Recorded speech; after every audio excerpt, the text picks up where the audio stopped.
Today, I'm going to recap a Korean crime drama movie released in 2020, called Innocence. A rising star lawyer tries to defend her mother against an accusation of poisoning. But instead of justice, she finds out a dark secret that changes her life forever. What shocking truth will she uncover? Let's find out together.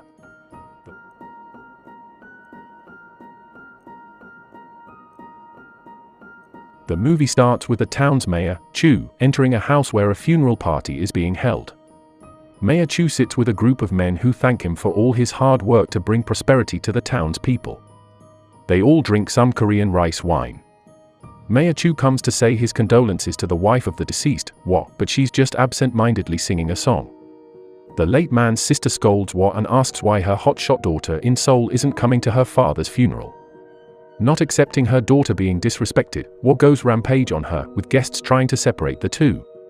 Suddenly, the guests who drank the rice wine became ill, including the mayor. Something is wrong with the rice wine. Meanwhile, in Seoul, Wa's daughter, Jung-in, is defending a person in court. She successfully wins the case and is congratulated by her boss in the law firm. Jung-in is the ace lawyer in the firm. She then sees the news on TV about a tragedy in Daejeon where people got poisoned by a pesticide-spiked rice wine at a funeral. Jung-in notices the house to be her family's, and her mother is arrested as a suspect, so she decides to leave immediately. While driving, she calls a detective she knows and asks him to dig for information about the case. We see a flashback of Jung-in as a teenager receiving a recommendation letter to Seoul National University. Her father, Tae, disagrees and rips the letter, saying that she can only leave the house and do what she wants when he's dead. For some reason her father is harsh to her, often beating her while at the same time won't let her go. Feeling unappreciated at home, she leaves her home and never returns. Jung-in visits her mother in jail, who doesn't seem to recognize her daughter. Instead of revealing her identity, Jung-in plays along and asks if Wa remembers anything from the funeral, but she doesn't even remember that there was a funeral. She doesn't even realize she's in jail, and keeps saying she needs to care for his son and pees herself. Apparently, Wa has dementia. Jung-in goes to her house, which is now a crime scene. She looks around and photographs some evidence sneakily. Her younger brother, Soo, is running around chasing a cat and ruining the crime scene. The police officer catches him and slaps him before Jung-in stops him. Soo slaps the guy instead. We can see that he has autism. We move on to Wa's hearing. A witness says he saw Wa and Soo pouring rice wine with many pesticide bottles near them. Wa gets upset, saying her son has nothing to do with it. Her lawyers reveal that she signed a confession in prison. Outside court, the people gather to harass Wa. Jung-in's aunt greets her with the lawyer. She criticizes the lawyer's poor method in court in defending her mother, and he gets upset, leaving the case. Jung-in then pleads to take over the case to her boss. With her boss' approval, she can focus on her mother's case. She goes around town to know more about the incident, but gets harassed instead. Her uncle mentions the town folks always being mean to their family due to a mining fraud her father did long ago. While driving, she sees a guy breaking into their house, but is gone when she checks it out. She tells the detective from earlier that she thinks her mother is being framed, and she only signed the confession because she's afraid Soo will be charged too. He gives her the information about the case. She presents her findings in court, that the police tricked Wa to sign the confession, they tampered with the evidence, and accuses the witness for lying. The prosecutor denies them, but she shows her a photo of the prosecutor, detective, and witness of the case hanging out together as they are all friends. The detective and witness's fathers are also victims of the poisoning. Jung-in then asks for Wa to receive medical attention so they can properly find out the truth. The three men are scolded by Mayor Chu for letting Wa be released, and asks them to look into something. Wa is getting a medical examination and the doctor says she should be out on medical release. She then sees the doctor talking to a man, and when she comes to check on her mother, she is gone. On CCTV, we see Wa walking out of the hospital. They then find her sitting by the side of the lake, saying that this is the place for something. The police then take her, saying that the court orders to take her back. Suddenly, a police officer greets Jung-in, saying that he's her old classmate named Yoon. He invites her to talk at the police station. He shows her footage of her mother coming into the station soaking wet 3 months ago, telling him that her husband is a killer, and that Mayor Chu and his friends are in on it. She left home for a few days after that, before they found her near the lake like tonight. Jungin says this whole case is weird, and that her mother is close to the victim so she wouldn't hurt him intentionally. She asks Yoon if there's anything that happened in the village, and he says a casino that's going to be built there is causing a ruckus.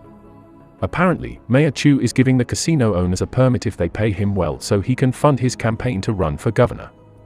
The prosecutor comes in to report that was medical release will be dismissed today. Jungin's aunt says they didn't hire the previous lawyer, so she goes to his office to investigate. He says that he doesn't remember who asked him to take the case. She asks if the casino has something to do with it, but he avoids the question and says he's busy.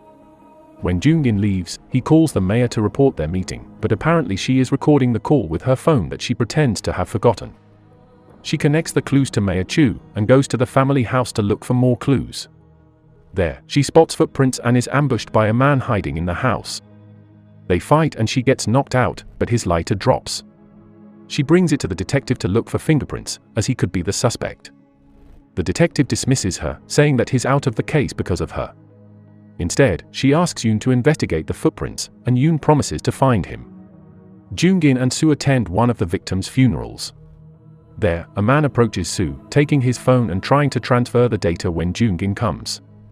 He introduces himself as the new prosecutor for Was case. Outside the building, they get beaten up by a few guys that try to harass them to drop the case. The next day in court, the prosecutor shows new evidence that implies Wa was preparing for the poisoning, but Jungin denies it, saying one of the victims is close to Wa so she has no motive. The prosecutor calls Soo to be a witness. Jungin denies as he has severe autism, but the judge allows it.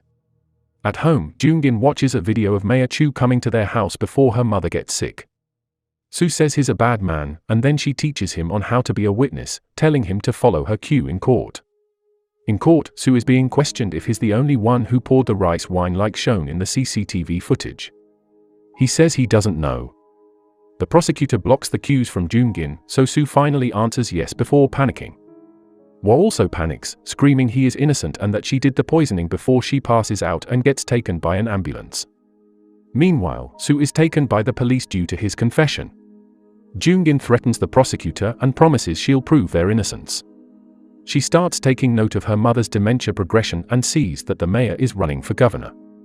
In a picture of the casino's groundbreaking, she sees familiar faces from the case, like the detective and the prosecutor, implying they are all working together. She reveals this to Yoon while wondering what the mayor was doing coming to their house often to see her mother. She tells Yoon to look into the intruder's identity while she's going to visit Wa. Soo is being interrogated by the police, but doesn't answer anything.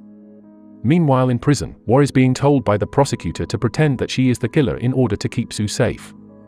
When she meets with Jungin, she repeatedly says that she is indeed the killer, but Jungin knows she's being told to do so. Jungin asks her if she knows who Jungin is, but she says she doesn't and instead keeps asking about Soo, causing Jungin to be very upset and leaves. While being carried out, Wa finally realizes that she's her daughter and wants to see her again. Later, Jungin gets a call from Yoon telling her to come to the station as he found her intruder.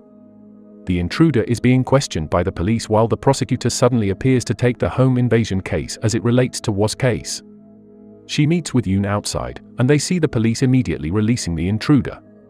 They follow the intruder's car and see that they are trying to take him out of town. Yoon says he will follow the intruder while Jungin follows the van. He finds out that the intruder is getting on a bus to Mokpo. Jungin follows the van until morning until they end up in a construction site. When the driver walks away, she searches the van for clues, finding a map with highlighted regions and the names of her father's group of friends on it. In her family home, she finds a broken phone and also a photo that has been ripped to pieces. She hires someone to try fixing the phone, then puts back the pieces of the photo together, revealing it to be a wedding picture of her mother with a man named U. She goes to one of her father's friends, asking who U is. He says U is the son of the quarry boss the group of friends were working for. He reveals that they all planned to kill him while he was fishing at the lake, and after that Jungin's father replaces him to become the quarry manager. Wa, who used to be his wife, then started living with him without knowing anything. After the conversation, Jungin receives a call from Yoon saying the intruder was ordered by Bang, who was the witness of the case, to take something from the house. Mayor Chu orders a hit on Jungin, so when she's driving home, she was almost hit by a truck, causing her to crash to the curb. She wakes up with Yoon next to her, then he gives her a map that the intruder gave him. It's the same map as the one Jung-in found in the truck, but this time it has her father and Bang's name written on it. She has an idea, and tells Yoon to look into the truck that almost hit her. Land registration data proves her suspicion that her father's lands were recently transferred to Bang's father, who was one of the poisoning victims. She then brings the police to her house to collect clues and goes to the hospital to talk to Mayor Chu. She indicates to him that she knows about the casino land's problems, and asks him to be their witness. He pretends to not know anything and disagrees to be a witness now. Jung-in comes out and meets Yoon, who says that the truck that almost hit her belongs to Bang's construction company. She then goes to her uncle to show him all the evidence, and he becomes a witness in court. He says that Jung-in's father, Tae, became his drinking buddy after he was shunned by the village. Tae tells him a lot about how his group of friends betrayed him, with Mayor Chu running for office as soon as Tae gives up his campaign to be mayor. Apparently, Tae always said that one day he will poison the men with pesticide. Jung-in points out that the only victims of the poisoning were these men, and they are the only ones in the village who drink. Everyone knows it. Jung-in requests Mayor Chu to become a witness. Mayor Chu comes to court, and there, Jung-in manages to prove that he had tricked Tae to sell his land in order to get much more money from the casino. She then also proves the group's conspiracy by calling the intruder as a witness, saying he'll get a position when the casino opens if he steals the map. The court takes a break and she gets the phone that was fixed.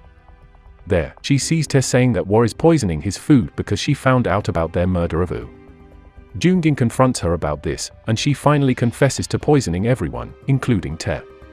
She says that she went to stay with him only to protect her and Woo's daughter, who is apparently Jung-in. After hearing this, Jung-in cries and apologizes to her mother.